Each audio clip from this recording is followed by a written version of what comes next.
አሰላሙ አለይኩም ወራህመቱላሂ ወበረካቱ። ውድና የተከበራችሁ የቻናል ቤተሰቦች እንዴት ናችሁ? ደህና ናችሁ ወይ? ከኔ ጋር ሁሉ ሰላም ሁሉ አማን አልሐምዱሊላህ። ከናንተ ጋር እንዴት ናችሁ? ደህና ናችሁ ወይ? እንደውም ክርስቲያን ወገኖቼ ሰላም ብያለሁ። ሰላማችሁ ወዝ ተረፍ ይበልልኝ በያላችሁበት ሁሉ ፈጣሪ ጠብቃችሁ እላለሁ። እንግዲህ ዛሬ በአዲስ ቪዲዮ ብቅ ብዬላችኋለሁ። ቪዲዮዬን ላይክ፣ ሼር፣ ሰብስክራይብ አይከፈልበትም እያደረጋችሁ አንድ ሀሳብ ዛሬ ይዤ መጥቻለሁ። ብቻዬን ጭንቅ ጠበብ ብሎኝ የማደርገው ነገር ሲጠፋኝ እስኪ ወደ እናንተ ይዤ ልምጣና እስኪ ሀሳብ አስተያየታችሁን በኮሜንት አስቀምጡልኝ። እስኪ ከዛ ሀሳብ ወስጄ እስኪ የማደርገውን ነገር ያው ፈልጌ ነው ማለት ነውና ዛሬ እንግዲህ ያው እንደምታዩት አንዳንድ ጊዜ በሶሻል ሚዲያ የምናያቸው ባለትዳሮች በመሃላቸው መንሽርሽር ይወጣል። እንግዲህ ያያችሁ ነው በነሩታ በነናሂ እንግዲህ አርግዣለሁ ካንተ አርግዣለሁ። እንዲህ የማርገዝ ግን ቀላል ነው እንደ ጋይስ ይግርም ይለኛል እኮ። ደግሞ ማረገዝኩ ብሎ የሚመጡ ልጆች ቤተሰቡ አይቆጣቸውም ማለት አሁን በእኛ እንግዲህ ኢትዮጵያን እስካለን ድረስ የሆነ ወንድም ጋር ሲያውን ቤተሰቦቻችን እንኳን አርግዣለሁ እስኪሰቡት አርግዣለሁኝ ነው ለድራማ ነው ያልገባኝም። እና ወዶችዬ ያው እንግዲህ በሶሻል ሚዲያ የምናየው እንግዲህ ከኔ ጋር ደግሞ ምን አየሁ መሰላችሁ? እኛ የምንሰራው እዚህ ኮንትራት ቤት ከናት እኔ ከልጅ ቤት ነኝ። ከናት ቤት እንደዛው ብዙ ጓደኞች አሉኝ ማለት ነው። ከዛም እንግዲህ ታውቃላችሁ ከናት ቤት ጁሙአ እንግዲህ አርባ ይሸከፋሉ ምናምንና ከዛም ጁሙአ አርባ እንሸከፋለን ከናት ቤት ሁሉም ልጆቿ የሴትየዋ ሰራተኞቿን ይዛ ስለምትሄድ ጁሙአ እንገናኛለን ሁላችንም ጓደኛሞች ማለት ነው። እና ምን አየሁ መሰላችሁ? በአጋጣሚ አብረው የሚሰሩ ልጆች ነበሩና እንደዛው ጓደኞች ናቸው ሲል እና አንዲቷ ጓደኛ ያው እንግዲህ ታውቃላችሁ ጓደኛ ስትሆኑ በአንድ ታወራላችሁ፣ በአንድ ያላችሁን ነገር ትካፈላላችሁ። ያኔ የምትደብቁትም ነገር ፕራይቬት የሆነ ነገር ትደብቃላችሁ፣ የማይደበቅ ነገር ደግሞ ኖርማል ታወራላችሁና ሁላችንም እንተዋወቃለን። ከዛ ላይ ባለትዳሮች ናቸው። ከዛም አንዷ ጓደኛዬ ትዳር የላትም። ቢያንስ አንድ ሶስታችንን እንጂ ሌሎቻቸው እንደዛው ትዳር የላቸውምና ምን አየሁ ልብላችሁ ጥሩ ነው። የአንዷ ጓደኛዬ ባሏ ለአንዲቱ ጓደኛዬ ይደውላል ማለት ነው። እንዴ የሆነ ፎቶውን ስለማቀው የጓደኛዬን ባል ፎቶውን አውቀዋለሁኝና አጋጣሚ ከዚህኛይቱ ስልክ ሲደውል ግራ ገባኝ። እንዴ ምንድነው? ከዛም የሆነ ደግሞ ደወለ። ከዛ ውዴ ብሎ ሲጽፍ አጋጣሚ እንግዲህ ታውቃላችሁ እናት ቤት ዛህማ ነው፣ ውር በቃ ወደዛ ነው የምንሰራውና እንዴ ይሄ ሊያሳስቶ ምንድነው ግን ነው አይኔ ነው በቃ ተወዛገብኩ ጋይስ ማለት ነው። ከዛም ተወዛገብኩኝና በቃ ዝም አልኩኝ። እንደዚህ ሳናወራ ምናምን እንደ ቁጥር ለማንም ነው የባሌም ቁጥር ለማንም አልሰጥ ብሞት ዛሬ ሴቱ አይታመንም ጊዜው አስፈርቷል ምናምን እያለ ጓደኛዬ የዋህነትና ታዋረኛለች እንደዚህና ለማንም ጓደኛም ቢሆን ባሏን ቁጥርማ አትሰጥም። ግን ያው በፎቶ እንደ ስልክ ስለምንነካካ ፎቶውን ስለማየው ነው የባሏን ፎቶ ማለት ነውና ከዚህኛይቱ ጓደኛ ይደውላል። ማሬ ይላለችኛዋን ጓደኛዋ ማለት ነው። ይችኛይቱ እንግዲህ ምስኪን አታውቅም፣ አስባችሁታል?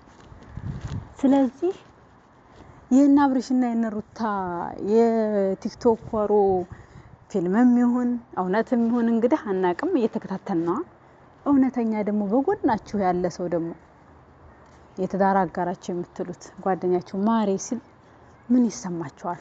አሁን እቺ ልጅ ምስኪን አታውቅም ውዴ ምናምን እኔ ፍቅር እያለች አማታ እንግዲህ ታወራለች። ያው የሷ ብቻ ነው መስሎ የሚታያት፣ እሱ በጎን ደግሞ ማሬ ይላል። ቢያንስ ብታይ አጋጣሚ ብታይ መጫረሳቸው አይደለ? እኔ ግራ ግብት ያለኝ ነገር ጋይስ ምን አይነት ጊዜ ነው? እስኪ አስቡት። ዛሬ ላጤው የሌላ የጓደኛን የእህትን ምናምን በቃ ባለትዳር ወንድ ነው የሚፈልጉት። ለምንድን ነው አልገባኝም። እኔ አሁን ይሄን ነገር አልናገር ይጫረሳሉ። አስባችሁታል? ሲደውል አጋጣሚ ትኝቱ ወይንም አሁን አንድ ቦታ ተጠርታ ወይንም የሆነ ማዳማ ጠርታ ብከል አጋጣሚ ሲደውል አሁን ብታይችኛይቱ ተጫረሱ እዛው እንግዲህ ያው ሐማዳም ቤት ያው እንግዲህ ተጫረሷት በሉ እንግዲህ አስባችሁታል። እኔ ምን አይነት ድፍረት ምን አይነት ነገር ነው አላቅም። ወንዱም ምን እያደረገ ነው አላቅም። ሴቱም ወዴት እየሄዱ ነው አላቅም። ግራ ያጋባኝ ነገር ጋይስ ብቻዬን እኔ ሳስብ እንዴ የምንዋደድ ጓደኛሞች ነን። የዚህኛይቱ ባል የዚህኛይቱ እንዴት ማሪ ብሎ ይደውላል?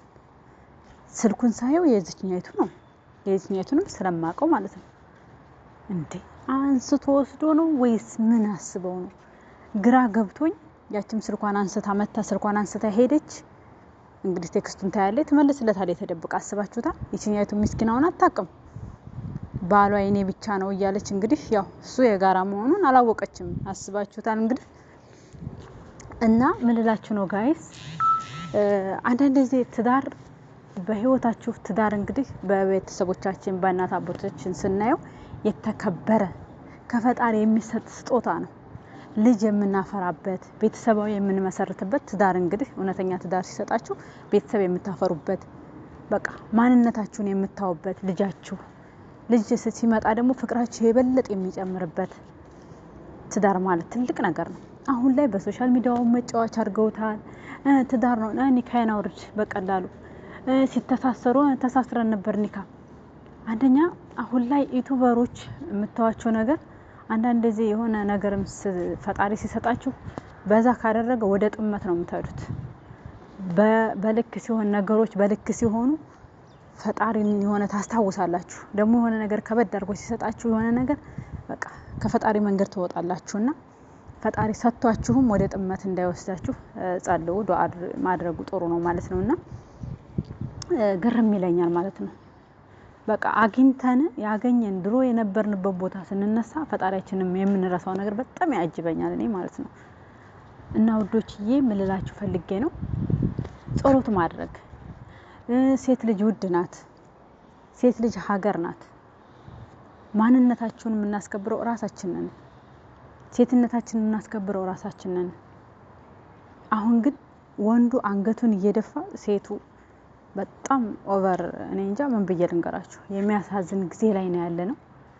ሰው የእህቱን የጓደኛውን አብሮ በልቶ ጠጥተው ዙራ እንደገና የሱ ማነው የጓደኛው አባል ጋር ሌላ ነገር ለምን እንደገና ደግሞ በቃ በባልና በሚስት ቢያንስ እንኳን እኮ ባልና በሚስት ሲጣላ እናት አባት እንኳን ሶስተኛ ሰው ሌላ ባዳ ወይም ጓደኛ አይደለም እናት አባት እንኳን ስቲል ገብቶ ማስታረቅ እንትን ማለት አይችልም። ራሳቸው ሁለታቸው ብቻ ነው የሚፈቱ። ከነሱ በላይ ካቅም በላይ ከሆነ ነው ነገሩ ለቤተሰብ እንኳን የሚያስታው እንትን የሚናገሩት ማለት ነው። ይቅርታ እና አሁን ላይ በቃ ሚዲያ ላይ ይወጣሉ። ባልፈልጌ ነበር። እሺ መስፈርትሽ ምንድነው? ጸይም አጠር ያለ እንደዚህ ያለ አረ እህቴ ከመስገጃሽ ላይ ወይንም ክርስቲያንም ሙስሊምም በሃይማኖታችሁ ጸልዩ። ፈጣሪ ሞልቶታል እናንተ የተባረከውን። ቢያንስ እንኳን በሶሻል ሚዲያ አግንቶ እኮ ቢወስድሽ ራሱ ብትጋቡ ፈጣሪ ፈቅዶ ማለት ነው አያከብርሽም። ድሮ ሲያገኙሽ በዛ አይደል እንዴ? አሁን ወንዶች እያያችኋቸው ነው። እንኳን አይደለም በሶሻል ሚዲያ ዝም ብሎ አግንተዋችሁ አይደለም በቤተሰብ እንኳን በክብር ወስደዋችሁ በክብር አያኑሯችሁም። ስንት አንዳንድ የተባረኩ ካልሆኑ በቀር ማለት ነው። እንኳን ሶሻል ሚዲያ ወጣችሁ ተመናቅራችሁ አግንተዋችሁ አይደለም በክብር እንኳን ቤተሰብን ጠይቀው በክብር ይወሰዷችሁ በክብር አይዟችሁም ጋይስ ማለት ነው። እና ምን ልላችሁ ፈልጌ ነው ራሳችንን የምናስከብረው ራሳችን ነን። ለራሳችን ሪስፔክት ለሰዎችም ሪስፔክት ይኖርናል። እና ውዶችዬ ራሳችንን ብናስከብር ጥሩ ነው ላለው ውዶችዬ በጣም ነው የምወዳችሁ። ወሬ ያበዛሁባችሁ። እንግዲህ በቀጣይ በአሪፍ ነገር እንመጣለን። እስኪ ምን ትሉኛላችሁ? ንገሪያት ራሷን ትጠብቅ ወይንስ ምን ታድርግ? እስኪ ልጅቱንም እንግዲህ አወራኋችሁን ሐሳብ አስተያየታችሁን ኮሜንት ላይ አስቀምጡልኝ። እወዳችኋለሁ፣ አከብራችኋለሁ። ሰላም ለኢትዮጵያ፣ ሰላም ለሀገራችን። ሀገራችን ኢትዮጵያ የመጣውን በላና መከራ ሰላም ያድርግልን ፈጣሪ። ሁሉም ነገር የሚያምረው በሀገር ነውና ሰላምና አንድነታችንን ይመልስልን። ሁሉም ተዋዶ ሁሉም የተሰደደ የተፈናቀለ ወገኖቻችን ወደ ቤተሰቦቻቸው የተለያዩ ቤተሰብም ሀገናይተው ቤታቸውን ተፈናቅለው ያሉ ወደ ቤታቸው ገብተው ኢትዮጵያ ሀገራችንን ሰላሟን መልሶልን እኛም ከስደት ወጥተን ወደ